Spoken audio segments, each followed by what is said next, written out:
Olá, amigos. Nossas saudações cordiais. Sou Patrícia Lins, do canal Lições de Amor, e nós estamos aqui hoje para darmos continuidade ao estudo da obra A Gênese, os milagres e as predições segundo o Espiritismo.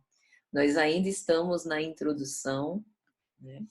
Hoje a gente vai para essa terceira parte, e na verdade é apenas um parágrafo da introdução, que é muito importante e que eu acho interessante que a gente se dedique a estudá-la de um modo mais detido, né?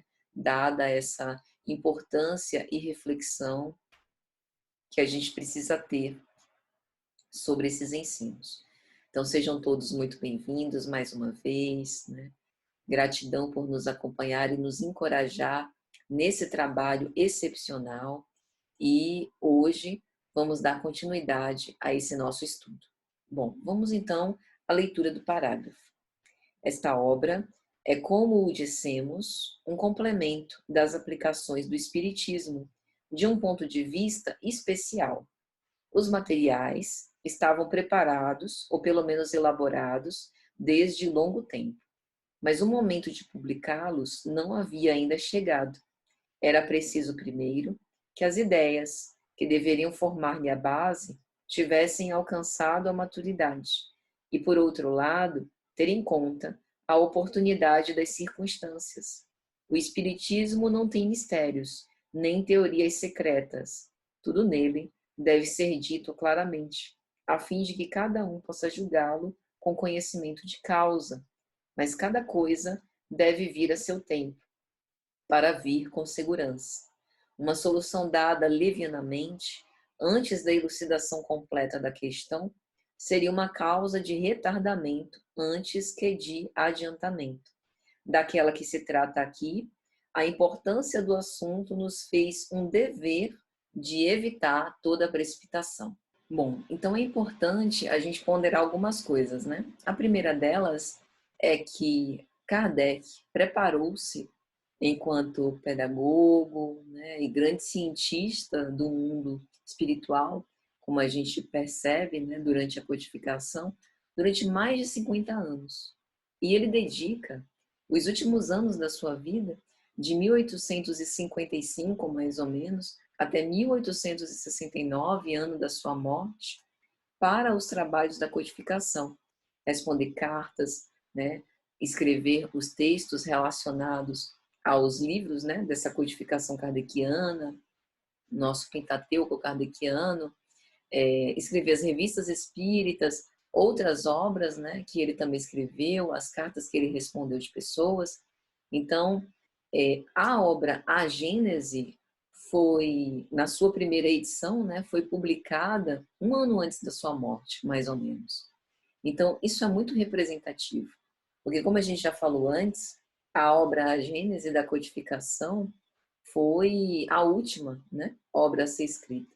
A gente tem o Livro dos Espíritos em 1857, o Livro dos Médiuns em 1861, o Evangelho segundo o Espiritismo em 1864, o Céu e o Inferno em 1865 e a Gênese em 1868, depois de que todos os outros livros já estavam prontos, né? E o interessante é que, como nós também já falamos em outro vídeo, a inspiração para os conceitos, os conhecimentos, as informações íncitas em A Gênese são desdobramentos daquilo que Kardec já havia apresentado no seu livro primeiro, do Livro dos Espíritos, As Causas Primárias. Só que era necessário que tudo isso se amadurecesse ao longo do tempo. Então, ele espera 11 anos, né, mesmo com essas reflexões, essas anotações já prontas, para que viesse a lume só depois. Por que isso, né? Por que Kardec fala sobre esse risco da precipitação, da antecipação? Afinal, de certo modo, foram só 11 anos, né? Houveram grandes transformações científicas, mudanças de panoramas, né, filosóficos, para a compreensão profunda desses ensinamentos que ele veio compartilhar conosco, né? É importante a gente observar que a ideia espírita ela foi sendo, como é que eu poderia dizer, sedimentada ao longo desse tempo, né? O Livro dos Espíritos, até hoje, é um dos livros mais estudados, principalmente relacionados à própria codificação. Então, o conhecimento espírita é relativamente muito recente. Os panoramas do mundo espiritual, depois da edição, digamos assim, publicada, né, das edições publicadas da codificação kardeciana, se sucederam, né, os relatos da vida no mundo espiritual, através da psicografia de médiuns muito honrados, como a gente tem, por exemplo, a psicografia de Chico, falando, retratando a visão de André Luiz do mundo espiritual que veio anos mais tarde. E o quanto que isso também, pela identificação que a gente tem da pertinência e da fidelidade com o que Kardec escrevera, o quanto que isso serve para alargar os nossos conhecimentos. Mas se a obra de André Luiz tivesse vindo na mesma época da codificação kardeciana, seria difícil de acompanhar esses processos, né? Porque o contexto cultural seria outro, conhecimentos como o próprio perispírito e as suas funcionalidades, seus princípios, suas características, né? Suas propriedades ainda eram muito desconhecidos, então era necessário de tempo para maturar esse conhecimento, né? Não basta apenas jogar, digamos assim, publicar esse conhecimento e dispô-lo nas livrarias. Era necessário de tempo de dedicação ao estudo, de reflexão. Então, foi nesse tempo que começaram também a se reunir no lar, em torno da mesa, as famílias, né, os grupos de estudos espíritas. Foi o tempo quando as primeiras sociedades espíritas começaram a serem montadas, a serem organizadas, a estudar e reflexionar sobre aquilo que a codificação nos advertia, e também foi o tempo de que essa filosofia moral, que é a essência do ensino, pudesse ser identificada e associada às nossas ações cotidianas, para depois falar de algo complexo e profundo como os milagres e as predições segundo o Espiritismo. Se a Gênese tivesse sido, por exemplo, o primeiro livro a ser lançado, talvez isso deturparia um pouco a ordem das coisas. Pareceria muito mais uma tentativa científica de tentar explicar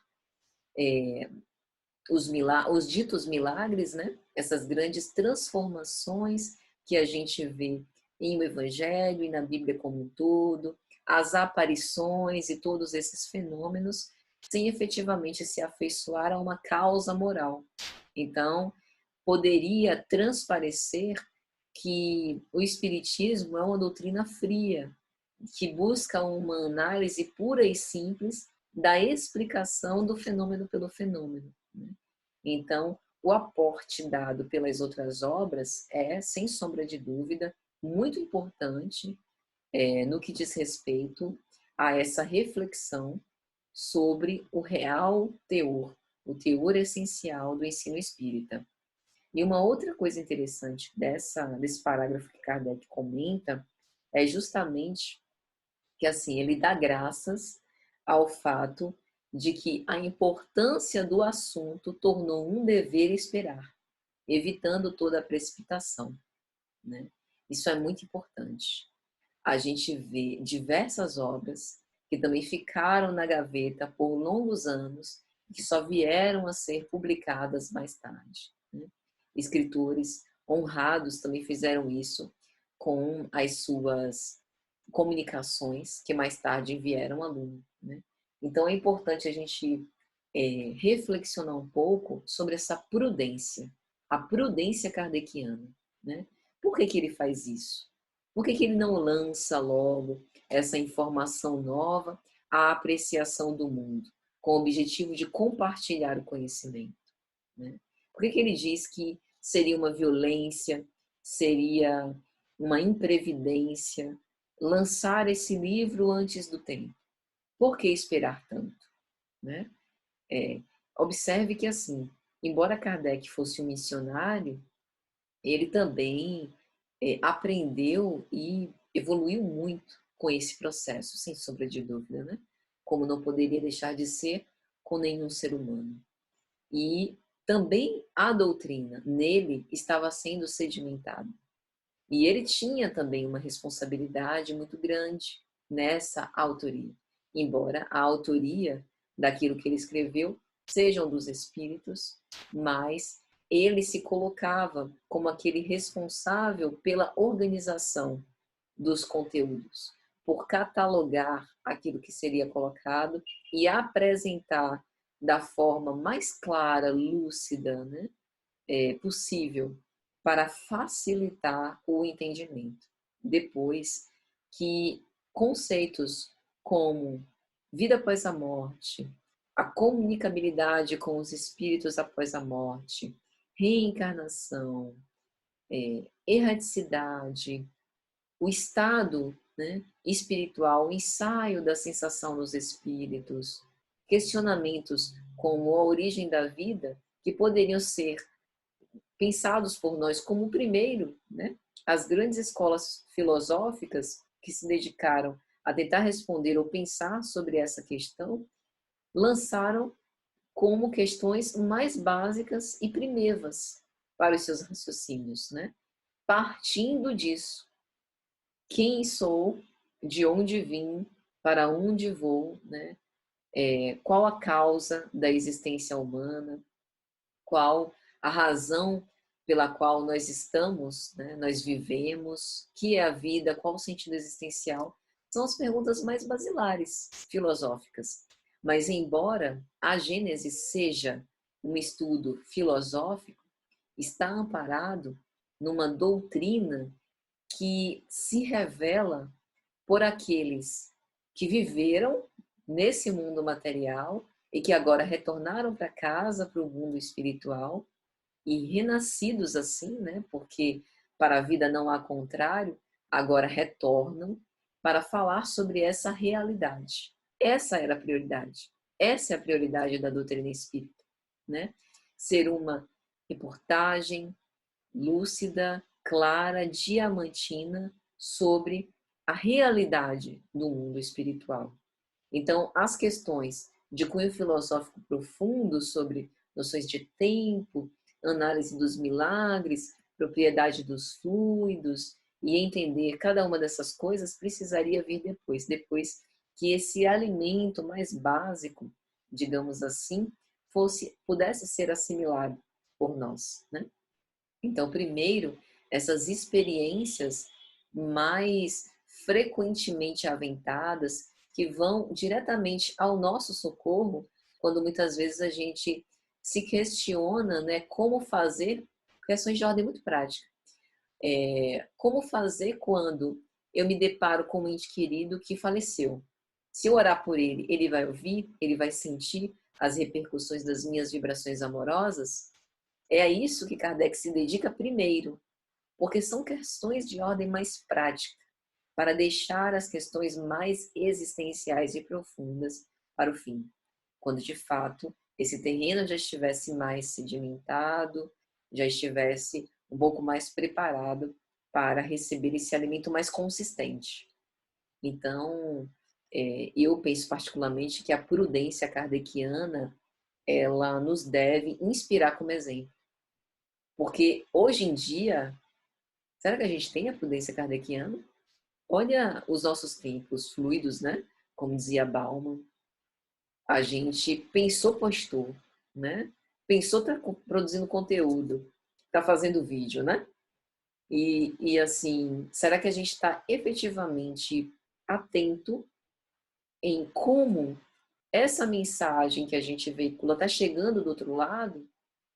Será que o outro está preparado para ouvir isso? A quem se destina a mensagem que a gente está compartilhando, né? Será que a gente pensa nas emoções que podem ser suscitadas pelo compartilhamento da informação que eu faço? Será que a gente se responsabiliza por esse conteúdo? Porque nós somos responsáveis pelo que pensamos, dizemos, fazemos e compartilhamos. Então, essa prudência kardeciana é muito oportuna sobretudo nesse tempo acelerado que a gente está vivendo, que muitas vezes as pessoas, de forma incauta, consomem conteúdos sem pensar muito em profundidade sobre aquelas informações que estão sendo ali veiculadas. Então, esse é um ponto digno de nota.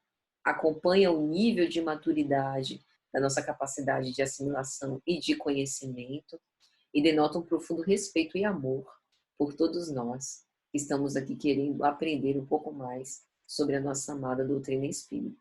Então, gente, é mais ou menos isso. Espero que tenha sido de alguma sorte útil.